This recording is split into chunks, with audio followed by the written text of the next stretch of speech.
Hello बच्चों, कैसे हो आप सब। उम्मीद करते हैं आप लोग बहुत अच्छे हो और आपकी तैयारी भी बहुत मस्त होगी। चलिए आज हम देखना प्रश्नावली 8.1 का क्वेश्चन नंबर 3।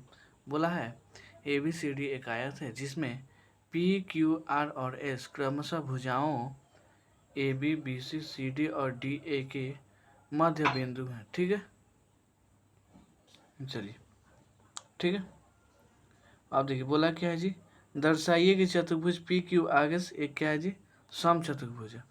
क्वेश्चन बहुत आसान है, लेकिन इस क्वेश्चन को हल करने में थोड़ा अधिक समय लग सकता है, इसलिए आप लोग घबराइएगा मत। ठीक है, अंत तक बने रहिएगा, क्वेश्चन आपको बहुत अच्छे से समझ में आएगा। ठीक है, चलिए आते हैं कॉपी पे। चलिए ठीक है, बोला है ABCD एक क्या है जी, आयत है। तो ABCD हमको बनाना पड़ेगा ना, तो यहाँ पे एक ABCD एक आयत बनाते हैं। चलिए ये हमारा हो गया आयत। ठीक है, इसका नाम दे देते हैं ABC और D। कोई दिक्कत नहीं है। अब देखिए इन सब का मध्य बिंदु है, यहाँ पे ये वाला मध्य बिंदु, यहाँ पे ये वाला मध्य बिंदु, यहाँ पे ये वाला मध्य बिंदु। ठीक है, इसका नाम दे देते हैं PQRS। कोई दिक्कत नहीं है। अब इसको मिला दीजिए, क्योंकि हमको दिखाना है कि PQR क्या है जी, सम चतुर्भुज है। तो पहले PQR बनना चाहिए तब ना दिखाएंगे। PQR बन के तैयार हो गया। अब हल करने से पहले सबसे पहले जो दिया है उसे लिख लेते हैं। तो हल करते हैं। दिया है, क्या दिया है जी, बोला क्या है कि ABCD एक आयत है। तो लिख लीजिए ABCD एक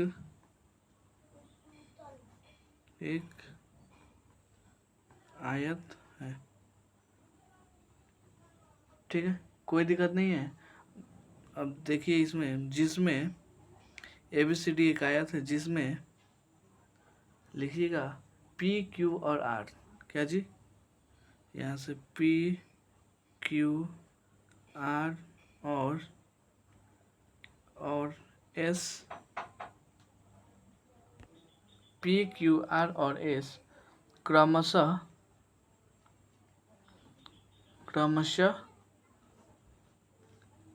भुजाओं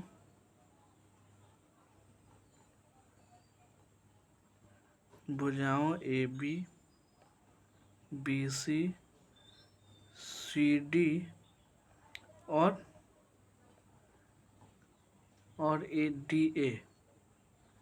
DA के क्या है जी, मध्य बिंदु है। DA के मध्य बिंदु है। ठीक है, इसमें हम कुछ किए नहीं, जो क्वेश्चन बोला है वही हम क्या किए हैं जी, लिख दिए हैं। करेंगे अब जो सिद्ध करना है उसे लिख लेते हैं। सिद्ध करना है, क्या करना है जी, सिद्ध करना है। हमको सिद्ध क्या करना है, सिद्ध करना है कि PQR क्या है जी, एक सम चतुर्भुज है। PQRS एक सम चतुर्भुज है। सम चतुर्भुज है, यही हमको सिद्ध करना है। इसके लिए देखिए, अब इसके लिए थोड़ा रचना करना पड़ेगा। रचना करते हैं। रचना, इसमें देखिए हल प्रूफ करना है तो इसको मिला दीजिए, B और D को मिला दीजिए। B और D कहाँ पर है जी, ये वाला। तो यहाँ से इसको मिला दिए। ठीक है, क्या किए हैं, मिला दिए हैं। तो लिख दीजिए कि क्या लिखिएगा कि B और D को मिलाया। B और D को मिलाया। ठीक, अब आते हैं सिद्ध पे। सिद्ध, चलिए लेके चलते हैं त्रिभुज ABD में। ठीक, त्रिभुज ABD कहाँ पर है जी, ABD। इसमें देखिएगा तो यहाँ पे देखिए ABD, यहाँ पे इस वाले में। ठीक है, तो देखिएगा तो बिंदु P AB का क्या है जी, मध्य बिंदु है। बिंदु P AB का मध्य बिंदु है। लिख दीजिए P AB का मध्य बिंदु है, मध्य बिंदु है। ठीक है, ये वाला हो गया। और देखिए यहाँ पे एस क्या है जी, एडी का मध्य बिंदु है। लिख दीजिए एस एडी का मध्य बिंदु है। ठीक है, यहाँ तक कोई दिक्कत नहीं है। अब देखिए ये वाला ए बी का मध्य बिंदु ये वाला, और ए डी का मध्य बिंदु ये वाला हो गया। इसका मतलब क्या हुआ जी कि इस रेखा के ये वाला क्या है जी, दोनों आपस में क्या है जी, समांतर है। क्या है, समांतर है। तो क्या हो जाएगा, जो एस पी होगा वो समांतर हो जाएगा किसके जी, बी डी के, क्योंकि दोनों का मध्य बिंदु सेम है। ये भी ए बी का मध्य बिंदु और ये वाला ए डी का मध्य बिंदु है। ठीक है, तथा क्या हो जाएगा जी, जो एस पी होगा वो आधा होगा बी डी के, आधा होगा ना बी डी के, कहाँ से, मध्य बिंदु के प्रमेय से, मध्य बिंदु प्रमेय से। ठीक है, कोई दिक्कत नहीं है। इसको समीकरण कितना मान लीजिए, 1। ठीक है, अब आते हैं पुनः, क्या जी, पुनः यानी फिर से, पुनः चित्र में। अब आ जाइए त्रिभुज कौन सा जी, त्रिभुज आ जाइए, त्रिभुज बी सी डी में। अब देखिए जो विकर्ण लिए हैं तो इधर भी तो है जी, तो कौन सा लिए, बी सी डी। इसमें देखिएगा तो जो क्यू है बी सी का मध्य बिंदु है, और जो आर है सी डी का मध्य बिंदु है, तो वो लिख लीजिए। तो क्या हो जाएगा, क्यू बी सी का मध्य बिंदु है। ठीक है, और जो आर हो जाएगा वो डीसी का मध्य बिंदु हो जाएगा। क्या होगा जी, डीसी का मध्य बिंदु है। ठीक है, तो इसलिए जो क्यू आर हो जाएगा वो समांतर होगा बी डी के, तथा जो क्यू आर होगा वो आधा होगा किसके जी, बी डी के। कोई दिक्कत नहीं है, इसको समीकरण 2 मान लीजिए। ठीक है, कहाँ से, ये भी हो जाएगा मध्य बिंदु प्रमेय से, मध्य बिंदु प्रमेय से। ठीक, कोई दिक्कत नहीं है। अब आ जाइए, अब क्या होगा जी, अब फिर से रचना करेंगे। क्या करेंगे, फिर से रचना। चलिए इसे अगले कॉपी पे हल करते हैं। चलिए अब इसमें थोड़ा सा फिर से रचना करना पड़ेगा। तो क्या लिखिएगा, रचना। उसमें बी डी को मिलाए थे ना, अब ए सी को मिला दीजिए। क्या कीजिए जी, ए सी को मिला दीजिए। तो लिखिएगा ए और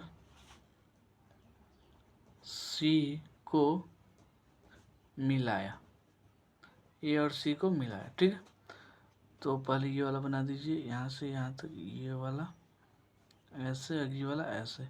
अब यहाँ से ए सी को मिला दिए तो ये वाला क्या हो जाएगा, अब देखिए ए सी को तो मिला दिया। अब आते हैं त्रिभुज किस में जी, अब आते हैं त्रिभुज ए बी सी में। किस में जी, ए बी सी में। त्रिभुज ए बी सी में आइएगा, ए बी सी। तो ये वाला पी क्या है जी, ए बी का मध्य बिंदु है, और क्यू जो है बी सी का मध्य बिंदु। लिख दीजिए पी ए बी का मध्य बिंदु है, और ये वाला क्यू क्या है जी, ए सी बी सी का मध्य बिंदु। लिखिए क्यू बी सी का मध्य बिंदु है। ठीक है, इसलिए क्या हो जाएगा, जो पी क्यू होगा ए सी के समांतर हो जाएगा। तो क्या हो जाएगा जी, जो पी क्यू है ए सी के समांतर है, तथा जो पी क्यू होगा वो ए सी के क्या होगा जी, आधा होगा। ठीक, यहाँ तो कोई दिक्कत नहीं है। कहाँ से, ये भी मध्य बिंदु प्रमेय से। मध्य बिंदु प्रमेय से। ठीक है, इसको समीकरण 3 मान लीजिए। फिर आते हैं फिर त्रिभुज ADC में। अब यही क्या है जी, लास्ट है, उसके बाद से हम इसे प्रूफ कर देंगे। तो ये वाला कितना हो जाएगा, ADC। इसमें देखिएगा तो S जो है AD का आधा है, सॉरी S जो है AD का मध्य बिंदु है, और जो R है CD का मध्य बिंदु। तो लिख दीजिए कि S AD का मध्य बिंदु है। क्या जी, मध्य बिंदु है। ठीक है, और ये जो R है AD का, सॉरी R जो है DC का मध्य बिंदु है, का मध्य। चलिए क्या हो गया जी, R DC का मध्य बिंदु है, इसलिए इसलिए इसलिए क्या हो जाएगा जी, जो SR है वो समांतर हो जाएगा AC के, तथा जो SR क्या हो जाएगा जी, आधा हो जाएगा AC के। कहाँ से, मध्य बिंदु प्रमेय से, मध्य बिंदु प्रमेय से। ठीक है, कोई दिक्कत नहीं है। इसको समीकरण मान लीजिए 4, मान लिए। अब यहाँ पे देखिएगा तो क्या हो जाएगा जी, ठीक है, देखिए यहाँ पे देखिएगा, चूंकि AC और BD आयत के विकर्ण है। क्या है जी, आयत के विकर्ण है, विकर्ण है तो दोनों क्या होंगे जी, बराबर होंगे। तो लिख लीजिए दोनों बराबर होंगे। अब क्वेश्चन ही बोला है कि जो ABCD है क्या है जी, आयत है, तो उनके जो विकर्ण होंगे वो दोनों आपस में क्या हो जाएंगे जी, बराबर हो जाएंगे। तो क्या हो जाएगा जी, जो AC हो जाएगा वो BD के बराबर हो जाएगा। ये क्वेश्चन में दिया है, उसके हिसाब से ये लाइन है। ठीक है, बोला क्या था जी कि ABCD एक आयत है, तो अगर आयत है तो उनके विकर्ण दोनों बराबर होंगे ही। ठीक है, तो अब कीजिए दोनों पक्ष में 2 से भाग दे दीजिए। तो लिखिएगा, हम बताते हैं क्यों देना है भाग। तो लिखिए दोनों पक्षों में या दोनों तरफ दोनों पक्षों में 2 से भाग देने पर क्या हो जाएगा जी, इधर हो जाएगा AC इतना लिख दीजिए, ये वाला इतना। कोई दिक्कत नहीं है, कोई दिक्कत नहीं ना। अब देखिए यहाँ पे आप इधर देखिएगा तो half AC PQ equal to कितना, हाफ AC। इधर भी देखिएगा तो AC equal to half AC। अगर आगे चीज दोनों बराबर होती है, ये PQ और RS क्या हो जाएंगे जी, बराबर हो जाएंगे। तो इसकी जगह पे कितना हम लिख सकते हैं, PQ इक्वल टू RS, इतना लिख सकते हैं ना।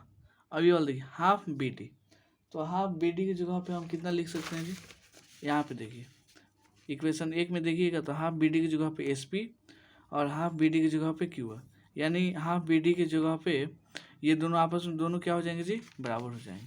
तो क्या लिख सकते हैं जी, BD की जगह पे SP इक्वल टू Q है, क्योंकि ये वाला दोनों आपस में क्या हो जाएंगे जी, बराबर। ठीक है, हो जाएंगे ना। कहाँ से, समीकरण 1, 2, 3 तथा 4 से। ठीक है, उधर से ही ना लिए कि ये चारों आपस में क्या हो गए जी, बराबर। तो इसलिए अगर देखिए ये वाला PQ ऐसे है ना जी, ऐसे ही था ना, यहाँ पे P था, यहाँ पे Q था, यहाँ पे R था, यहाँ पे S था। अगर ये चारों आपस में क्या हो जाएंगे जी, बराबर हो जाए, तो हम कह सकते हैं कि जो PQRS हैं वो क्या है जी, समचतुर्भुज है। तो लिख दीजिए, इसलिए PQRS एक समचतुर्भुज है, समचतुर्भुज है। ठीक है, क्योंकि क्यों है वो भी लिख दीजिए, क्योंकि चारों भुजा बराबर है, क्योंकि चारों भुजा